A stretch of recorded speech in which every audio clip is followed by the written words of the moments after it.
When we were children, we were full of ourselves. That's normal. Children are always full of themselves. They think a lot of themselves. That's normal. But then later, as we grow up, we begin to realize that we are not alone in this world.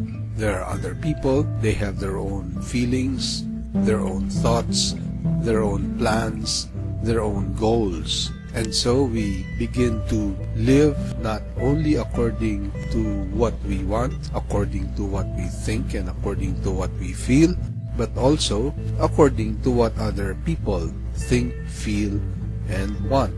We begin to live in a world with others. And then there are choices, decisions, and actions that violate our humanity. We encounter experiences in which choices, decisions, and actions violate human dignity. We say that these choices, decisions, actions cannot be tolerated. They cannot be accepted. They have to be refused. They have to be resisted. We resist, we refuse choices, decisions, and actions that violate human dignity.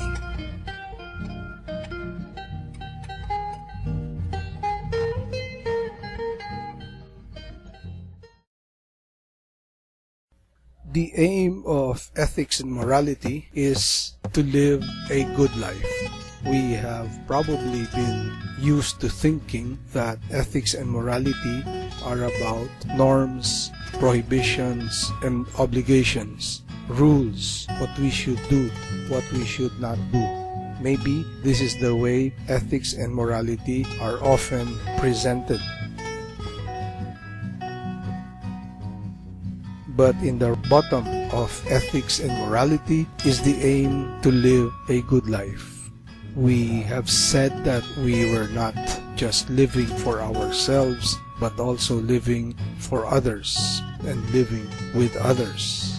And then we have said also that there is a refusal to accept what violates human dignity. So underneath all these rules, laws, regulations, prohibitions is really our desire to live a good life.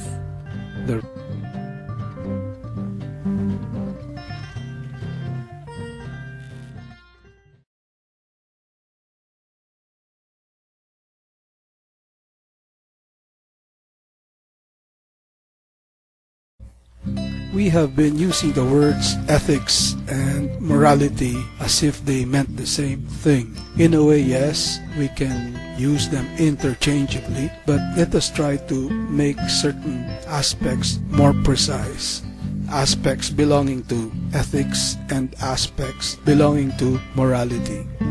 Ethics is a movement of our desire for a good life. Now, this desire is not simply a desire for myself. Now, this desire is not simply a desire for myself. It is a desire for others. It is to live a good life with others. Now, we as humans, we are not like stones rolling down a hill not knowing where it goes. We are not like the beasts of the fields moved by instincts and genetic conditions. We are humans. We make our choices, our decisions. We discern, we think, we reflect. So we recognize ourselves as humans by virtue of the fact that we are somehow not just subjected to the forces of nature and genetics. Now the actions that we humans do presuppose therefore a certain freedom on our part. According to ancient Greek philosophies, we act in order to be happy, in order for life to be very, very fulfilled, very happy. So we have a way of living to be happy.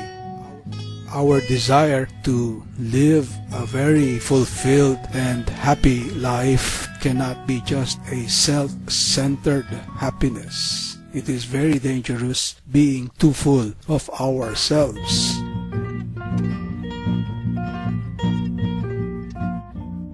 If we want a happy life, we also want it for others, that others will also have a happy life.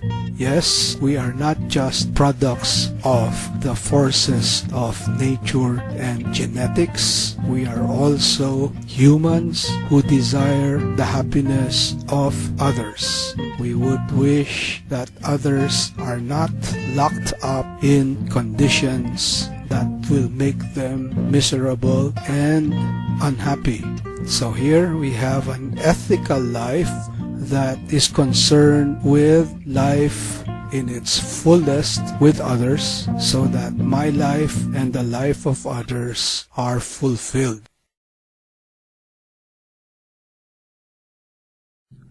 Our desire to live fully and to live a good life does not just end with our relationships with certain persons we know.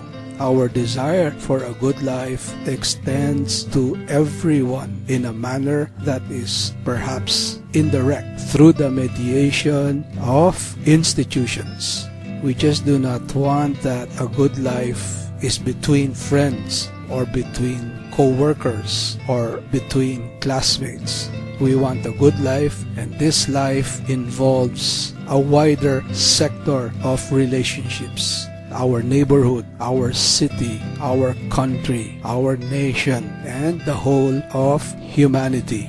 What animates our desire to live a good life also touches on our concern for a life that is good in common with everyone. It is not enough to say that me and my friend are living a happy life. It is also important that me and many others, my society, my nation, live a fulfilled life. We can think of the word justice. Justice is one way of expressing this movement for a good life for everyone. We complete our desire to live well, to live fulfilled with others through the mediation of institutions. The rules of living together are meant to be just, are meant to be what is for the good of everyone, so that each and everyone is able to be treated with equality and with dignity. Each and everyone is able to participate in the common good of everyone. Each one has a place in a good life. Each one has a place in forming a good life for everyone. So, to live a good life is not just for myself, it is not just for people I know, but it is also for the whole of humanity. The human dignity that I have is also the human dignity that is found in people I know and is found in any human person in my society and in this world. So this is what ethics is all about.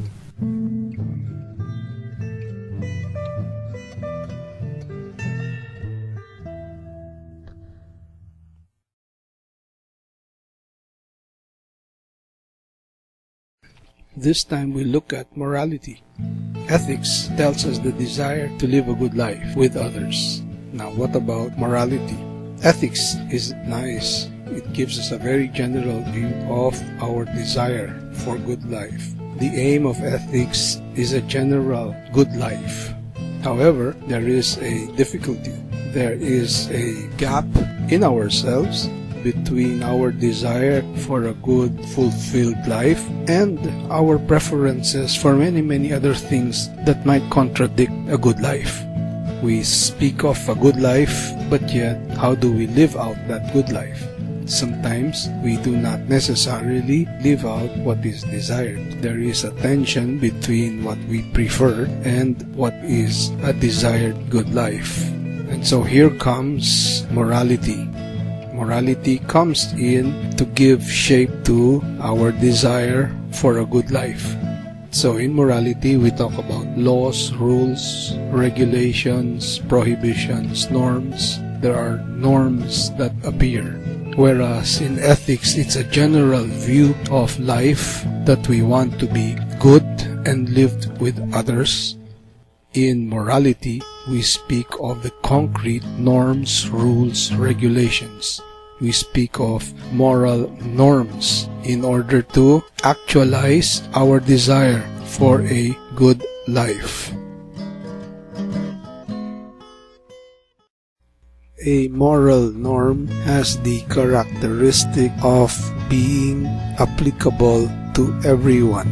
The norm does not depend on the changing dispositions, feelings, pleasure of people.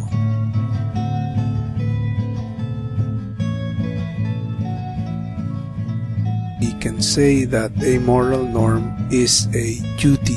It is a duty in which our action applies to everyone. It is an action that is to be done by everyone.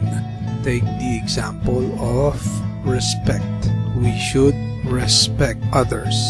This is not dependent on pleasure, feelings of emotions, dispositions, and preferences. It is a duty that we have to respect others. The respect of others is a moral duty. Now, when we say that a norm applies to everyone, it also means that a norm respects everyone. We act in such a way that others are not treated as means. We respect their dignity, we respect their humanity, and therefore we should not use them. Other people are not tools or instruments of our own plans and goals. When it comes to justice, to applying norms for all society, we have to consider the fact that nobody is above justice. Justice applies to everyone. Everyone has equal dignity. Justice cannot be preferential. Justice is not in favor of some and unfavorable to others. Justice is justice for all.